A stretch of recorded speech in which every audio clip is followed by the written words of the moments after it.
చంద్రబాబు గారు చెప్పిన మాట ఒకటే, సంపద సృష్టి. రెండోది భారీగా ఉద్యోగాల కల్పన. ఇప్పుడు దాని మీదే ప్రశ్న వినిపిస్తోంది. బాబు గారి సంపద సృష్టి ఇదేనా? బాబు గారు ఇవ్వాలనుకున్న ఉద్యోగాలు ఇవేనా అనేది ప్రధానంగా హైటెక్ సిటీతో ఇన్కమ్ జనరేట్ చేశాను. ఇప్పుడు కూడా ఏపీలో డీప్ టెక్ వంటి కొత్త టెక్నాలజీతో పాటు సంపద సృష్టించి అనేక పథకాలని రూపకల్పన చేస్తున్నాను అని పదే పదే ముఖ్యమంత్రి చంద్రబాబు నాయుడు గారు చెబుతున్న నేపథ్యంలో ప్రతిపక్షం ఎప్పుడు ఆయన మాటలను విమర్శిస్తూనే ఉంటుంది. ఈ నేపథ్యంలోనే సోషల్ మీడియాలో ట్రోల్స్ చేస్తుంది.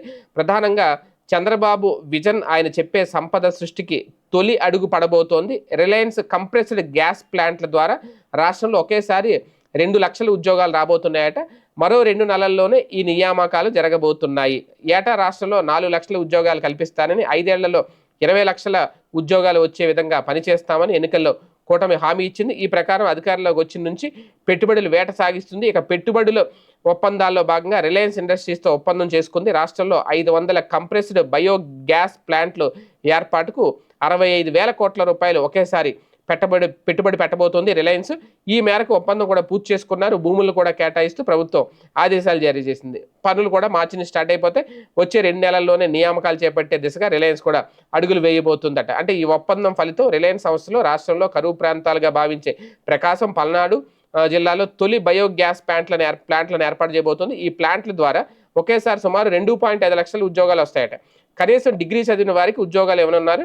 అదేవిధంగా విద్యార్హతతో సంబంధం లేకుండా కూడా కొందరికి ఉపాధి లభించబోతుంది. ఎందుకు పనికిరాని భూముల్లో బయోగ్యాస్ ప్లాంట్లు ఏర్పాటు చేయడం వల్ల ఎవరికి నష్టం కూడా వాటిల్లదు. గడ్డి నుంచి గ్యాస్ ఉత్పత్తి చేసే ఈ ప్లాంట్ల వల్ల రైతులకు ఆదాయం కూడా సమకూరుతుందని చెప్తున్నారు. అంటే బయోగ్యాస్ ప్లాంట్ల కోసం కేటాయిస్తున్న భూమి లీజు కింద ప్రభుత్వ భూములకు 15,000, ప్రైవేటు భూములకు 30,000 చెల్లించబోతున్నారు. రిలయన్స్ బయో ఎనర్జీ లిమిటెడ్ ద్వారా ఏర్పాటు కానున్న ఇంటిగ్రేటెడ్ కంప్రెస్డ్ బయోగ్యాస్ ప్లాంట్ కోసం మొత్తం 4,000 ఎకరాలు సేకరించబోతున్నారట. ఇందుకోసం 10 రోజులు గడువు కూడా ఇచ్చింది ప్రభుత్వం.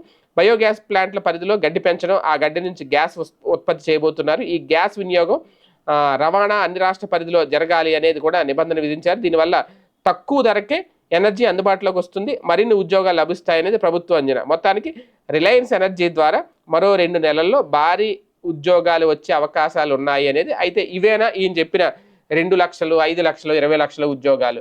అందరూ ప్రభుత్వ ఉద్యోగాలు అనుకున్నాం, కంపెనీలను తీసుకొచ్చి అక్కడ పెట్టి వాటి ద్వారా వాళ్ళు ఇచ్చే ఉపాధిని మేము ఉద్యోగ అవకాశాలు మా ద్వారా వచ్చినాయని చెప్పుకుంటుందా ప్రభుత్వం అనేది? ఇంకా భవిష్యత్తులో మేము 5 లక్షల ఉద్యోగాలు ఇస్తాం, రాగానే 10 లక్షల ఉద్యోగాలు ఇస్తాం, 20 లక్షల ఉద్యోగాలు ఇస్తామంటే ప్రైవేట్ కంపెనీలు తీసుకొచ్చి వాటిలో ఉపాధి కల్పించడమే ఉద్యోగ అవకాశాలు. అంటే ఇంకా ప్రభుత్వ ఉద్యోగాలు అనేవి ఇంకా మర్చిపోవాల్సిందేనా? ఇవి ఇప్పుడు వైసీపీ రేజ్ చేస్తున్న పాయింట్.